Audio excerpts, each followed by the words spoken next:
श्रमिकों के प्रतिभावान बच्चों का मुख्यमंत्री विष्णुदेव साय ने सम्मान किया और उनके साथ बैठकर भोजन भी किया। अटल उत्कृष्ट शिक्षा योजना के अंतर्गत 1,45,841 श्रमिकों के खातों में डीबीटी के माध्यम से 39.67 करोड़ रुपए की राशि भी अंतरित की गई। इस मौके पर मुख्यमंत्री ने प्रतिभावान बच्चों और उनके अभिभावकों से बातचीत भी की और उनके भविष्य को लेकर चर्चा की। आज श्रम विभाग के द्वारा अटल उत्कृष्ट शिक्षा योजना के तहत चयनित बच्चों का सम्मान समारोह का आयोजन किया गया था। पिछले साल 100 बच्चों का चयन हुआ था और इस साल संख्या डबल कर दी है, तो इस साल 200 बच्चों का चयन हुआ है। इस तरह 300 बच्चे और उनके अभिभावक आए थे आज के इस सम्मान समारोह में और हम लोगों ने बच्चों को सम्मानित किया है। और इस समारोह में हमारे श्रम मंत्री श्री लखनलाल देवांगन जी की उपस्थिति, हमारे उच्च शिक्षा और राजस्व मंत्री श्री टंकराम वर्मा जी की उपस्थिति, सांसद श्रीमती लक्ष्मी वर्मा जी की उपस्थिति, हमारे रायपुर उत्तर के विधायक पुरंदर मिश्रा जी, हमारे बीओसी के चेयरमैन डॉक्टर राम प्रताप सिंह जी, हमारे श्रम सचिव और श्रम विभाग के अधिकारी, सबकी उपस्थिति में बड़ी भव्यता के साथ ये समारोह संपन्न हुआ है। और आज डीबीटी के माध्यम से 1,45,000 से ज़्यादा श्रमिकों के खाते में डीबीटी के द्वारा 39 करोड़ रुपए से ज़्यादा राशि अंतरित की गई है। तो ऐसे सभी बच्चों को भी और सभी श्रमिकों को भी बहुत बहुत बधाई। छत्तीसगढ़ में अवैध मादक पदार्थों की तस्करी पर लगाम लगाने ऑपरेशन निश्चय चलाया जा रहा है, जिसके अंतर्गत लगातार सफलता भी मिल रही है। इसी कड़ी में गरियाबंद जिले के देवभोग में चेकिंग के दौरान 4 क्विंटल गांजा जब्त करने में सफलता मिली, जिसकी अनुमानित कीमत 2 करोड़ रुपए बताई जा रही है।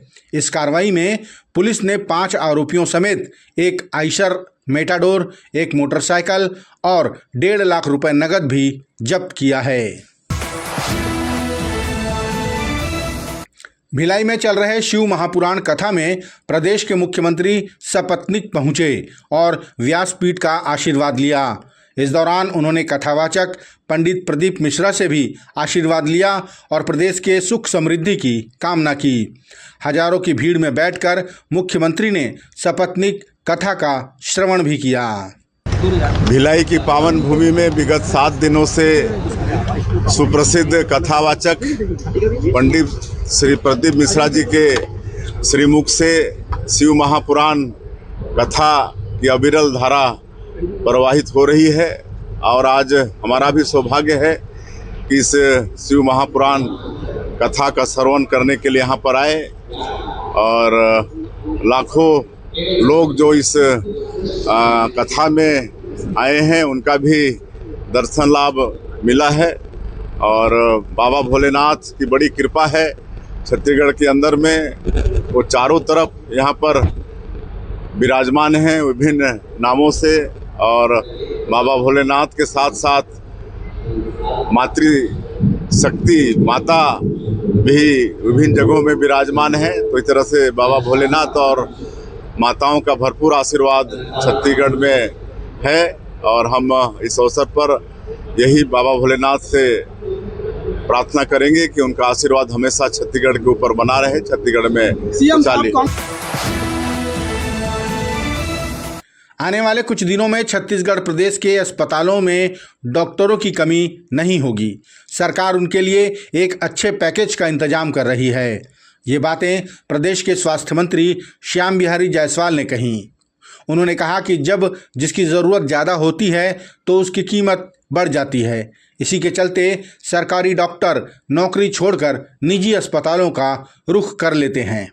इसीलिए सरकार डॉक्टरों के लिए अच्छे पैकेज का इंतजाम करने में लगी है ताकि प्रदेश में डॉक्टरों की कमी न हो। देखिए, चूँकि जब कमी होती है किसी चीज़ का, टमाटर अगर 1 किलो ही है और खाने वाले 10 हों तो वही टमाटर 100 रुपये किलो तक बिकता है। और अगर टमाटर 10 किलो हो, खरीदने वाला 1 हो, तो वही टमाटर 5 रुपये किलो बिकता है। तो चूंकि टमाटर से डॉक्टरों की तुलना मैं नहीं कर रहा हूँ, मैं ये कहना चाहता हूँ कि किसी भी चीज़ का अगर समाज में डिमांड है तो डिमांड के अनुसार उनकी जो है आपूर्ति अगर नहीं है तो क्राइसिस बनेगा ही। और यही हालत है। और आज तक किसी ने सोचा नहीं, अगर हम 10 से 15 मेडिकल कॉलेज आज किए हैं सरकार की, तो ये उसी का माइलस्टोन है। और ये ऐसा चीज़ है हेल्थ की, एक मैंने कई बार कहा है कि एक पौधे जैसा है, अंकुरित बीज से लेकर फलदार पेड़ तैयार होने तक। तो हम उस फलदार पेड़ तैयार करने के लिए ही ये 5 नए मेडिकल कॉलेज डाले हैं। हमारे लगभग 200 पीजी के सीट हमको मिले हैं। आने वाले समय में मैं विश्वास दिलाता हूँ कि आने वाले 7-8 साल के अंदर छत्तीसगढ़ में किसी भी प्राइवेट या सरकारी हॉस्पिटल में स्पेशलिस्ट या मेडिकल ऑफिसर किसी की भी कोई कमी नहीं होगी, पर्याप्त संख्या में डॉक्टर होंगे। छत्तीसगढ़ के पूर्व मुख्यमंत्री भूपेश बघेल ने पूर्व केंद्रीय मंत्री स्मृति ईरानी के बयान पर प्रतिक्रिया देते हुए कहा कि जो महिला आरक्षण बिल 2023 में पारित हो चुका है उसे तो लागू नहीं कर पा रहे हैं।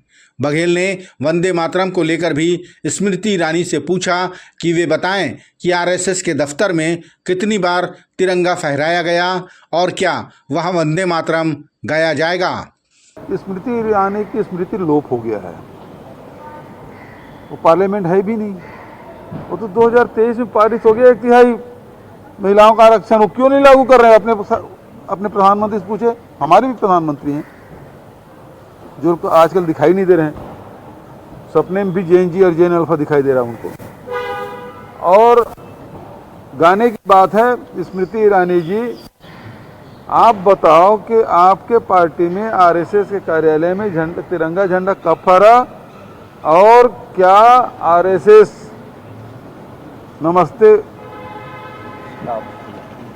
सदा वत्सले जो गाते हैं ऐसा करके, उसके जगह वंदे मातरम को स्वीकार कर रहे हैं क्या? वो मोहन भागवत से पूछें, नौकरी चली जाएगी उनकी। 1600 रिक्त पदों में पुलिस भर्ती के लिए सेकेंड लिस्ट जारी करने की मांग पर अड़े अभ्यर्थियों से गृह मंत्री विजय शर्मा ने मुलाकात की और प्रदर्शन खत्म करने को लेकर समझाया, लेकिन उनकी बात नहीं बनी। अभ्यर्थियों के मुख्यमंत्री से चर्चा करने पर अड़े रहने के कारण गृह मंत्री को बैरंग ही लौटना पड़ा। अपनी मांगों को लेकर अभ्यर्थियों ने शासन के रवैये के खिलाफ मुंडन भी कराया। इधर गृह मंत्री का कहना है कि लिस्ट जारी होगी, लेकिन अभी वह प्रक्रियाधीन है। पहला लिस्ट जारी हो गए है, वेटिंग लिस्ट भी जारी हो गए है, अब दूसर वेटिंग लिस्ट के बाद है। तो हम तो कोशिश करे हैं भाई पूरा हो जाए कि क्या अपन तरफ से मैं लिख के भी भेजे हूँ, मैं यहाँ राज्य सरकार में भी रखे हूँ, सब लोग करे हैं। लेकिन अब वो अंतिम निर्णय तो कैबिनेट के ना भाई, और खैर मुख्यमंत्री जी टीम बनाए है ना भाई। मैं तो कहे हूँ कि आप वो टीम के पास मिलो, आप मुख्यमंत्री जी के पास मिलो, मैं लेके जाऊँ भाई इसी की। तो अब वाला अगर मोला लगते कि कहीं राजनीतिक प्रेरित ना हो जाए, एक हर्षिया हो गए हो है भाई, तेल कहा करबे देख हर्षिति में कहा। कांग्रेस के पूर्व मंत्री अमरजीत भगत ने कहा कि भारतीय जनता पार्टी की डबल इंजन हो, ट्रिपल इंजन हो या चौपल इंजन की सरकार हो, वो कांग्रेस को कोसने का ही काम करेंगे, क्योंकि वे तो कुछ करते नहीं हैं और उसके लिए कांग्रेस को ही कोसते हैं। पूर्व मंत्री ने कहा कि वे अगर कुछ काम करते हैं तो अपनी पीठ थपथपाते हैं। डबल इंजन की सरकार, ट्रिपल इंजन की सरकार, चौबल इंजन, पता नहीं कितना इंजन लगा है, लेकिन ये सरकार फेल हो गई है। धुआं फेंक रही, धुआं। सरकार में दम नहीं। आपको कांग्रेस को कोसने के अलावा काम भी करना है। जब चाहे आप काम नहीं कर पाए तो नेहरू को, गांधी जी को आप कोसते हैं, कांग्रेस को कोसते हैं, और जो भी थोड़ा बहुत भी काम हुआ उसमें अपना पीठ थपथपाते हैं। कांग्रेस ने बहुत काम इस देश की आज़ादी से लेकर के विकास के इस सोपान तक जो विकास का आयाम गढ़ा है कांग्रेस ने, और कोई दूसरा नहीं। आज कांग्रेस को ऊपर जो पहले उठा रहे एक तरह से बेईमानी।